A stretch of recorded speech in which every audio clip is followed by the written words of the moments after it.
Assalamualaikum, salam sejahtera, apa khabar semua pengunjung-pengunjung YouTube. Hari ini adalah hari Khamis. Selalunya hari Khamis ni hari yang cukup membahagiakan kerana esok adalah hari terakhir, hari Jumaat, dan hari Sabtu kita akan bercuti dan hari bercuti. Selalunya hari Khamis ni seronok sangat sebab ayalah saya dapat ke lapangan untuk petang-petang pergi stokis sebab hari Khamis lori sampai ke stokis. Dan hari ini saya nak cerita sikit tentang tips untuk orang-orang yang lama, orang lama, orang senior, tapi berkata orang kemungkinan belum ada rezeki lagi untuk dia tak rank up, ya. Dan sebelum tu saya panjatkan rasa kesyukuran kerana anda masih sudi untuk menyaksikan YouTube saya. Dan hari ini saya semua YouTube ni YouTube selfie, dan saya nak mohon maaf kalau apa-apa yang saya katakan atau saya tuturkan sepanjang saya berspontan ni, bercerita ini menyakit atau menyinggung hati anda. Sebenarnya tak ada apa-apa yang saya nak tujukan, tak ada rasa untuk menyakitkan hati sesiapa. Ini semua adalah sistem ataupun satu proses pembelajaran yang mana saya dapat daripada pengalaman saya sendiri untuk share untuk anda. Dan yang saya cakap tadi, tips untuk orang lama, kenapa anda masih belum rank up? Senyum, ya. Sebab yelah, kadang-kadang walaupun kita dah 2-3 tahun, kita masih lagi berada dalam kemungkinan dalam director atau 1 star atau 3 star atau masih lagi 5 star, tak naik AD lagi. Kenapa, ya? Dan boleh saya cerita sikit, kemungkinan saya pun begitu dulu, di mana saya ditakuk 3 star sahaja selama 1 tahun lebih. Kenapa macam tu? Sebab yang pertama, kerana saya terasa selesa dengan keadaan tu, dan saya rasa benda yang sama saya buat hari-hari, teknik promosi yang sama. Jadi kita rasa selesa dengan cek yang kita dapat, kurang daripada 1000, terasa seronok. Dan sebenarnya kita kena lebih one step forward. Kita kena ada matlamat yang lebih sedikit. Kemungkinan kita boleh rasa macam ini rutin, jadi saya tak nak dengan rutin yang sama, saya nak buat perubahan. Dan ingat, perubahan yang kecil yang kita buat membawa kepada perubahan yang besar. Contohnya, kalau kita sebelum ini kita tak bagi apa-apa door gift, ataupun bukan door gift lah, gift kecil, ya, kepada customer kita yang beli lebih daripada 500 contohnya, hari ini kita start untuk bagi benda yang kecil, sebetulnya kitchen ataupun tapu-tapu yang kecil. Kalau tak ada tapu pun, apa-apa sajalah, kuih raya pun jadilah, ya. Itu adalah satu benda yang kecil tetapi memberi impak yang besar, dan ia menjadikan satu kelainan kepada proses promosi anda. Cubalah buat, ya. Jadi kalau anda rasa selesa dengan benda yang sama, rutin sama, jadi setakat itu saja yang anda dapat. Saya tahu anda ada gelodak jiwa yang nak rank up, tapi proses kita proses yang sama. Kita kena ada, berkata orang, peluh pula tengah-tengah aircon ni. Kita kena ada satu kelainan setiap minggu, setiap bulan, ada setiap hari kita buat satu kelainan. Macam kita masak lah, kalau anak-anak, ya, masak yang sama, kari-kari yang sama. Sekali satu hari, hujung minggu kita buat kari yang ada letak krisik. Ia agak berbeza dan mungkinan anak kita suka untuk makan. Dan yang kedua adalah kerana mungkin saya dulu tak fokus dan kepada tapawai ini. Jadi saya buat juru gambar, saya buat jual kerongsang, saya jual pelasih badan contohnya, makeup saya jual, macam-macam, tudung, semua saya nak jual. Bahkan orang, saya banggalah jadi, saya jadi one shop center.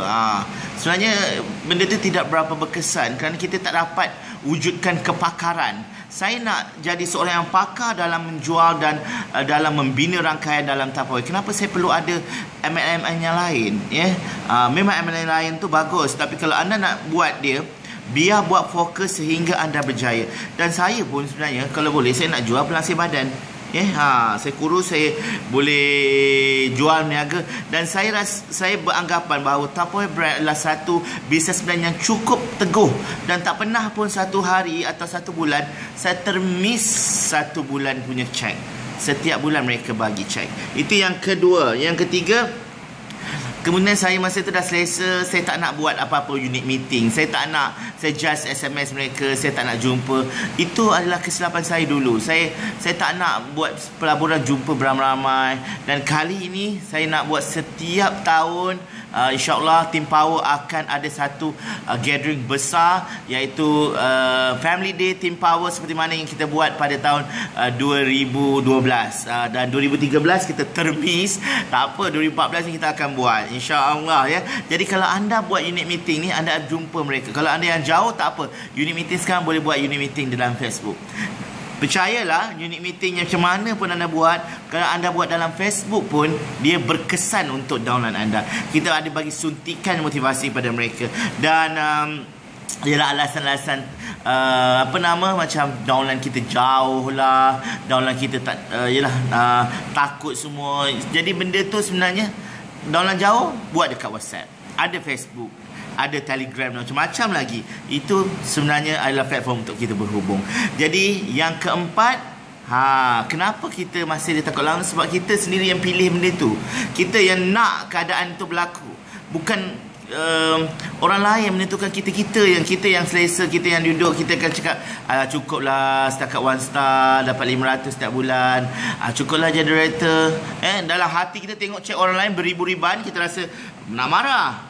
Tapi kita tak nak berubah, kita tak nak cetuskan sesuatu ya.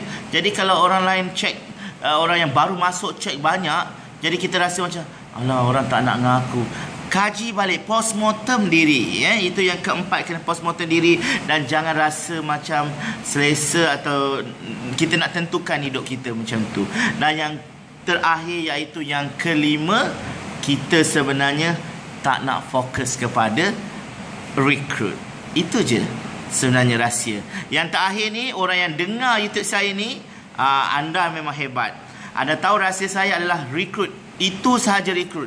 Saya kalau satu hari saya pergi mencari ataupun buat apa-apa roadshow, kalau tak pulang dengan 10 orang, saya rasa macam nak menangis dan saya rasa tak boleh nak tidur. Percayalah, dalam sebulan saya menghasilkan 50 rekrut. Saya rasa kalau tak cukup 50 rekrut, saya tak boleh nak selesa dengan keadaan itu. Dan saya tengok sebulan pun kadang-kadang 2 orang pun anda tak boleh nak buat. Bukan kerana saya dah ada nama, tapi saya pun bermula daripada anda juga, daripada bawah. Kenapa saya pujuk, saya gunakan apa saja pendekatan asalkan mereka nak rekrut dan saya bimbing mereka untuk berjaya. Dan niat kita penting. Kenapa kita nak rekrut mereka? Bukan kita nak untung dan sendawa sendiri, tapi kita nak mereka berjaya macam kita. Itu yang paling fokus. Jangan jadi ratu dengan raja menjual berkatan-katan. Perusahaan sini bagus untuk satu impression pada downline. Tapi kita perlu ada juga menjual dan rekrut. Itulah dia yang saya nak cakap betul-betul. Dan di Malaysia ni masih banyak dan ramai lagi orang yang tak join jadi ahli tabayun. Dan mereka nak buat tapi mereka tak tahu salurannya. Jadi kita kena explore dan jenamakan diri. Ini saya bagi tahu rahsia ni untuk anda yang tengok YouTube saya di hujung ni, di minit ke-8 ni. Dan anda lah sebenarnya penentu. Jadi berkata orang, kalau kita bantu orang lain akan bantu kita. Ingat, kalau kita bantu orang lain yang lain-lain tu akan bantu kita. Ataupun orang kata kita bantu orang itu, sebenarnya orang tu akan bantu kita. Itu je ya? Jadi jumpa lagi. Untuk anda yang menyaksikan YouTube saya sampai ke minit ke-9 ini, boleh hubungi saya 012-399-3947. Inilah saya menunggu student-student yang saya baru nak datang ke kelas. Saya datang awal setengah jam supaya saya boleh buat boleh buat YouTube ni. Jadi gunakan masa sepenuhnya dengan elok. Dan kalau kita bekerja sebagai part time, kerja yang hakiki, kita jangan lupa buat dengan amanah dan jujur serta berbudi kepada bangsa kita sendiri. Jumpa lagi, boleh telefon saya 012-399-3947. Jangan tak telefon kalau anda nak join bersama saya. Assalamualaikum. Bye.